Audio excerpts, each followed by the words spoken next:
Ladies and gentlemen, welcome back to the Ironworker Gaming channel. I am Ironworker814, and just this past Thursday on May 7th of 2020, Bungie released their weekly update, and oh boy, was it a good one. In the TWAB, they touched on a transmog system being introduced, but they also hit on one of the community's biggest concerns, which is the Eververse store versus earnable in-game loot. In a nutshell, they talked about making sure that the core playlists had new loot every year, making better loot for aspirational content, and moving a lot of the cosmetics out of the Eververse store and into the game, like ships, sparrows, ghost shells, and shaders. And I mean, this is fantastic news. These are all very welcome and much needed changes. But going forward, I think there are still some things that this game is lacking. There is a lot of features that we had in Destiny 1 that I expected to have with Destiny 2 that have still not been implemented into the game. I mean, and some of these I thought were no-brainers. They left me scratching my head saying, why is this no longer a thing? This doesn't make sense to me. So, I have compiled a list of 5 things I think Destiny 1 did better than Destiny 2. So let's get into the list with number 5.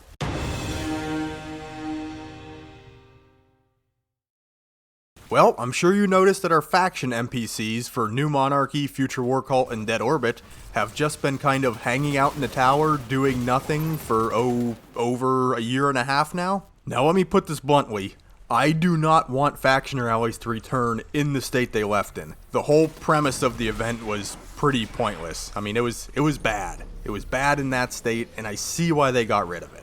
The whole thing was basically just a lost sector grind, so you could earn tokens, turn them into your vendor, and get a legendary weapon or an exotic catalyst. If you were playing in the early days of Destiny 2, you know that the issues went deeper from there, but I don't want to get into that right now. Back in Destiny 1, aside from these characters being integral parts of the lore, they also carried a lot of in-game significance. Each faction had a whole suite of weapons and armor that were earnable in-game by increasing your reputation with whichever faction you chose. Plus they had ships, sparrows, ghost shell, shaders, you know, the whole nine. And you increased your reputation by wearing your faction's class armor and basically playing the game. And I mean, you had to put some serious time into one faction to get some of the higher tier rewards. It was just a really cool and rewarding system that really added a lot of depth to the game. So if you wanted that sweet Dead Orbit exotic class armor, yes, exotic class armor, you may have been a Dead Orbit guy or gal for a long time, which really kind of felt like it promoted faction loyalty. Maybe with the upcoming loot changes that Bungie's going to make in the game, these faction NPCs can once again hold some significance, rather than just standing there being another tower mannequin.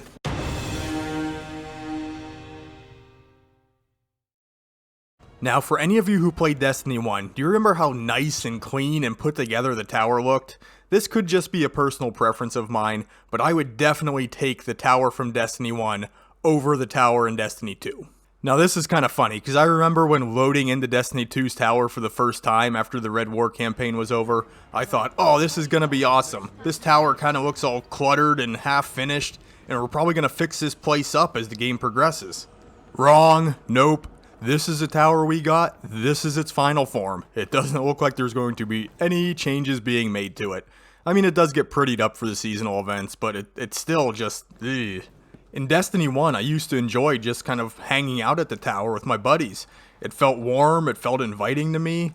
I don't know, it just seemed well organized with the smooth edges and clean visuals. Destiny 2's tower just has this kind of cold, industrial feel to it, and maybe that's your thing, but it's not mine.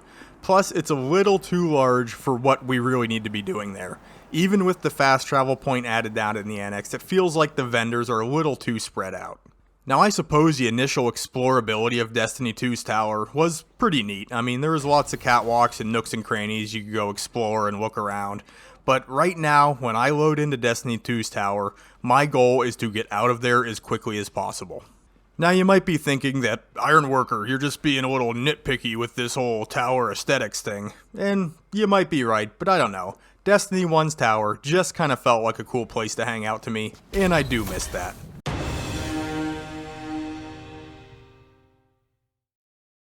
Now this next point could be rooted in nostalgia pretty heavy, but for me, Destiny 1 had some really memorable loot if you were around to experience it.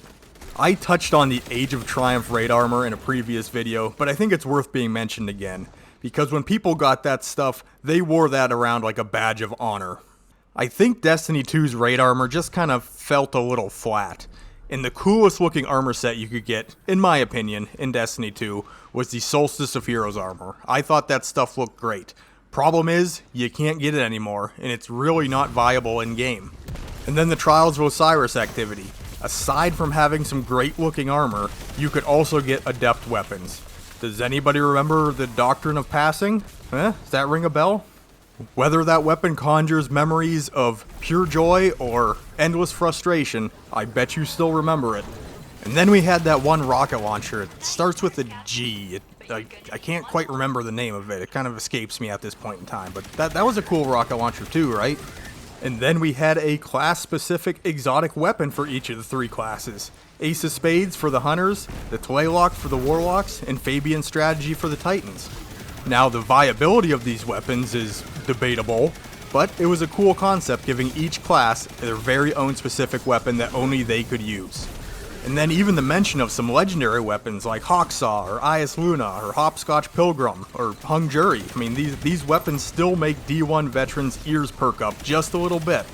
Maybe down the line someday we'll look back at Destiny 2 and say, oh, do you remember blank armor set? Or X weapon was so good if it had the right rolls on it. I suppose only time will tell if the community will look back on Destiny 2's loot as fondly as it does with the loot in Destiny 1.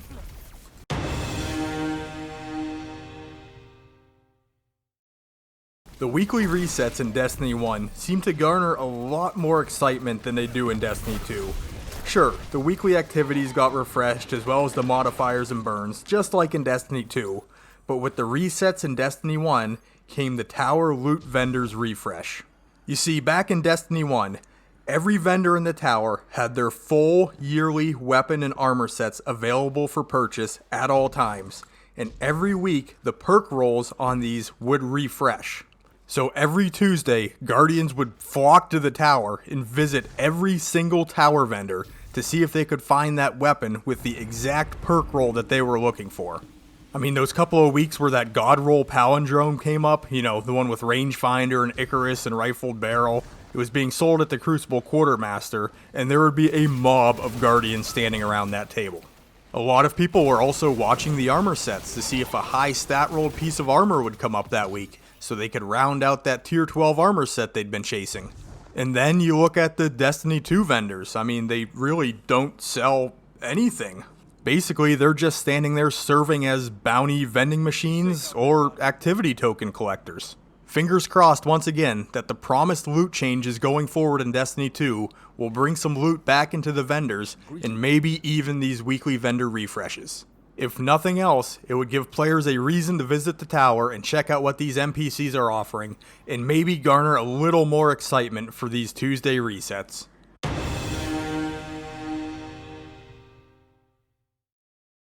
And my number one point is strike-specific loot. And yes, we do have strike-specific loot in Destiny 2. Well, it's Nightfall-specific loot, but in my opinion, that's okay.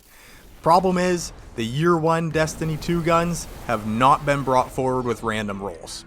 I mean, weapons like the DFA or Silicon Neuroma, these would be desirable loot, and I guarantee if these weapons had random rolls on them, people would be chasing them. Plus, there's no strike-specific armor in Destiny 2. Some of the coolest looking armor pieces in Destiny 1 came from strike-specific loot. Plus, they were themed after the strike you were obtaining it from. I mean, how many of you hunters out there would load into the strike playlist and keep your fingers crossed that the Dust Palace strike would come up, because you wanted every single color of the Scion Flayer's mantle? And how about those Titan gauntlets from the Shield Brothers strike? I mean, once you finished off the boss, it was basically like you lifted the arm off of the dead corpse and took it home and played with it. And aside from the armor, you also had players looking for that perfectly rolled Imago loop, or Treads Upon Stars. And then Omnigul, poor Omnigul. Destiny players farmed the crap out of her, looking for that perfect grasp of Malik. I mean, just look at how much depth and excitement having strike-specific loot added to running the strike playlist. I mean, this kept players engaged and kept players wanting more. Strike-specific loot done right would be a great addition to Destiny 2. And this is one of those points where I'm scratching my head as to why it ever went away in the first place.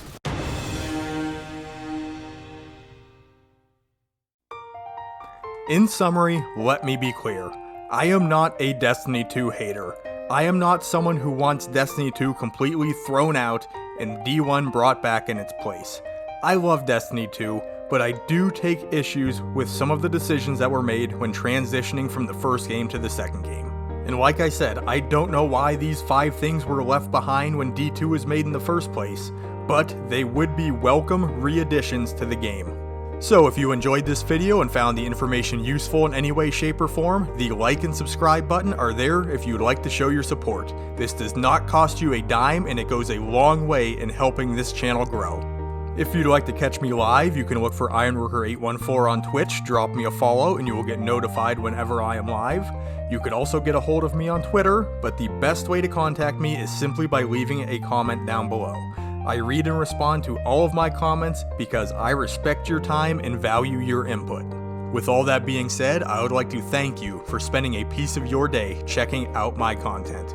You guys are awesome, and I will catch you on the next one.